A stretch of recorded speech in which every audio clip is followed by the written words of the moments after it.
What place is overrated to visit? Part 1. Times Square on New Year's. If you know, you know. Who doesn't want to make out wearing a full diaper? I can do that at home though. True, but being surrounded by frozen foreign tourists who share the diaper makeout fantasy adds another dimension of excitement to it. That wing mural in Nashville. There is literally a line that takes an hour to go take a picture with a pair of wings on a wall. Pretty much anything you see on social media about Nashville isn't what makes the city great. Source: I've lived in Nashville a decade. Anyone who plans on coming here let me know, and I'm happy to give tips. Plymouth Rock. It's just a rock. It's not even a big rock, or a weird looking rock. It's just a greyish lump the size of a beanbag chair with 1620 carved on it. I didn't pay anything to look at it and it still was a ripoff. There's a nice pizza place nearby though. It's not just a rock, it's a boulder. Hollywood. I feel so bad for tourists in LA that waste their vacation time in that dirty hellhole. Hollywood generally smells like a combination of weed, delicious food, wet garbage, and human urine, and is mostly a tourist trap with a handful of great eateries, and about 4 movie studios scattered throughout. The rest of LA is awesome, though, and there's endless things to do/see/eat. With 88 cities in LA County, if you don't like one, chances are you'll like another one. But I can see how having only experienced Hollywood as a tourist would turn you off from LA in general. Whatever expectation you have of Roswell, New Mexico, it's worse. I made a pit stop through Roswell one time, and it was cool, but I think the hour I spent there was probably all that I needed. I actually thought it was a nice day trip. They have great wineries, a new UFO museum, a huge free zoo and a cute themed McDonald's. As a tour guide in Paris, here's my time to shine and help you save time and money. Avoid Paris in June and July. August. September is best. May comes in second. Always book your skip the line tickets online before going to a landmark. Nothing in Paris is worth waiting 3 hours in line. Instead, go drink some wine and eat some cheese plus baguette in a nice park or by the river. Edit. Also, if you want to be sure to never stand in line, whether you have STL tickets or not, do show up early, like 30 to 45 minutes before a landmark opens. That way, you are almost guaranteed to get in easy. You do have to wake up earlier, though. I'm adding things about safety and etiquette in an answer below, since this post is too big. Louvre. Mona Lisa isn't worth waiting hours, and is only one of the several Da Vinci we have. Currently and until December 2019, the Mona Lisa is in a small room with up to 100 minutes queuing time to see it. There are 34,999 other pieces of art on display in the Louvre, which has more than 10 miles of tunnels and covers 9,000 years of human art. Also, if it's your first time in the Louvre, get yourself a guide, or get ready to lose yourself in the museum and be frustrated.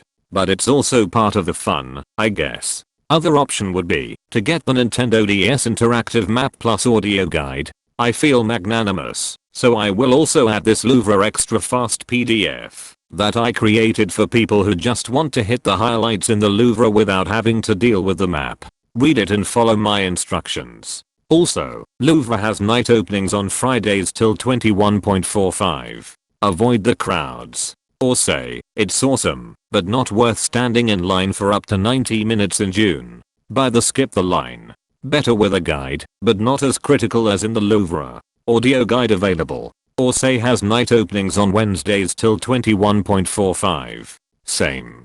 Catacombs. Buy the skip the line. I adore the Catacombs tour. In fact, it's my favorite to give, but nothing down there is worth waiting 2 hours in line. Also, if you get a guide, you get access to a VIP section with cool carvings and a chapel. Audio guide is option #2. Invalids plus War Museum. Only worth it if you love Napoleon stuff and or war history. There's a lot of that. No need to buy skip the line as the museum is almost always empty. Pompidou Center. If you love modern/contemporary art, go ahead. It's amazing. If you don't, forget it. They have also excellent temporary exhibitions, so check them out. Do buy the skip the lines. Picasso Museum. If you like Picasso, yes. If not, no. The museums has a nice collection, but make sure to visit the website to see if everything is open or not cause they move stuff often. Usually, no need to buy skip the lines. Marmot and Monot Museum. If you like Monot, knock yourselves out. It's amazing. If you don't, forget it. No need to book the skip the lines. Palais Garnier Opera House. Yes, worth is for the visit. Ceiling by Chagall. Opens 10 AM. Buy the STL tickets. They also have ballets, and they sell last minute tickets for people on a budget. Père Lachaise Cemetery. Yes, you should see it, and not just for Jim Morrison's grave, but I say book yourself a tour, since you will get so much more out of it, and you will more easily find what you are looking for. Some are even free. This is so much more than a cemetery. I love to hang out there on sunny days, since it's so peaceful. The official website has a map with GPS coordinates. It is much more useful than any of the paper maps I have ever seen of the cemetery. Notre Dame. Saint Chapelle. Absolutely worth it, but the lines can be huge in June. Buy the skip the line. Most beautiful stained glass windows in Paris.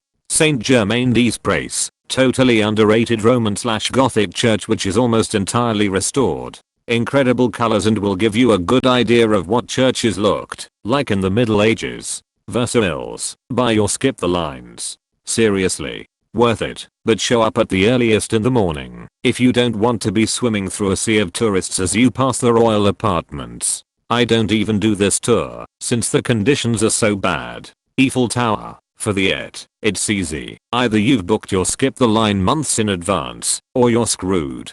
The lines can get absurdly long and again, it's not worth your time. If you don't have a ticket, but still want to enjoy the view of Paris, go up the Montparnasse Tower. No need to book in advance, or up the Arc of Triomphe. Cheaper and better view, if not as high IMHO. Arc de Triomphe skip the lines can be booked online.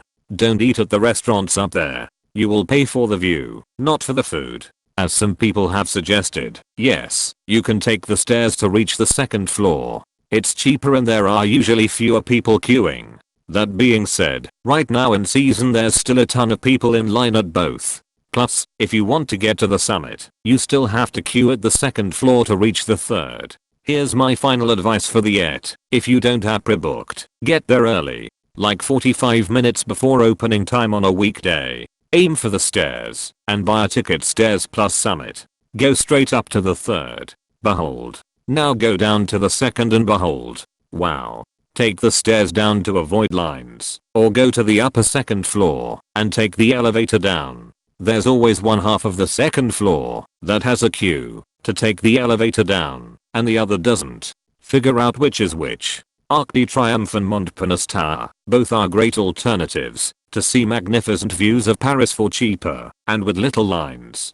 Buy STL for the Arc just to be sure. Boat cruises, yes, worth it, but book online. You're starting to get the point, I hope.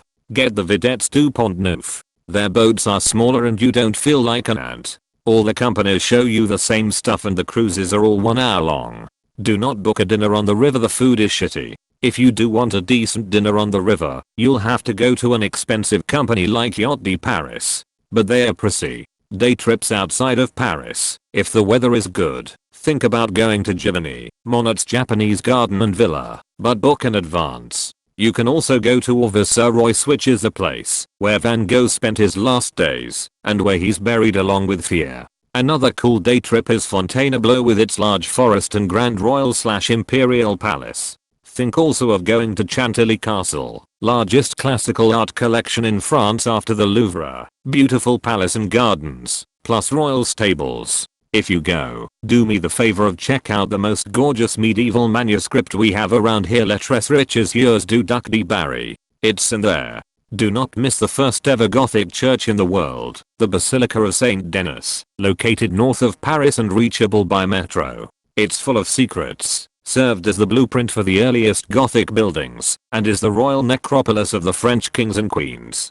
The city of Sceaux, 40 minutes by railway train, has a gorgeous park with a open-air swimming pool. Even farther day trips, Reims, capital of Champagne Plaza, de Normandy beaches, Renaissance castles along the Loire River, including that of Francis I and that of Leonardo da Vinci, Chartres and its incredible Gothic cathedral, Mont Saint Michel Island and Basilica, WW1 Battlefield of the Somme.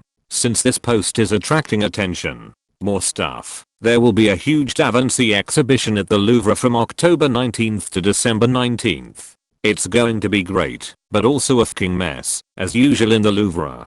Don't expect to see it if you haven't booked right now. I don't even know if there are tickets left. There is also a super cool and trippy Van Gogh exhibition at L'Atelier Lumiere until December 19th. The Klimt one will also be back on Organ November 19th. Just as amazing is an exhibition about Naivart, Le Douanier Rousseau, yay, at Musée Melville from September 19th to January 20th. Also, if you are traveling with kids from 4 to 12 and the weather is good, take them to the Jardin d'Acclimatation. They've renovated it, and it's even more awesome than when I was a kid. It's like a mini theme park. Another option is the Cité des Sciences et de l'Industrie. Think science museum for kids with lots of hands-on stuff like the Exploratorium in SF. Really fun and right near a huge park with playgrounds, a fucking submarine you can visit, and drinks for the parents.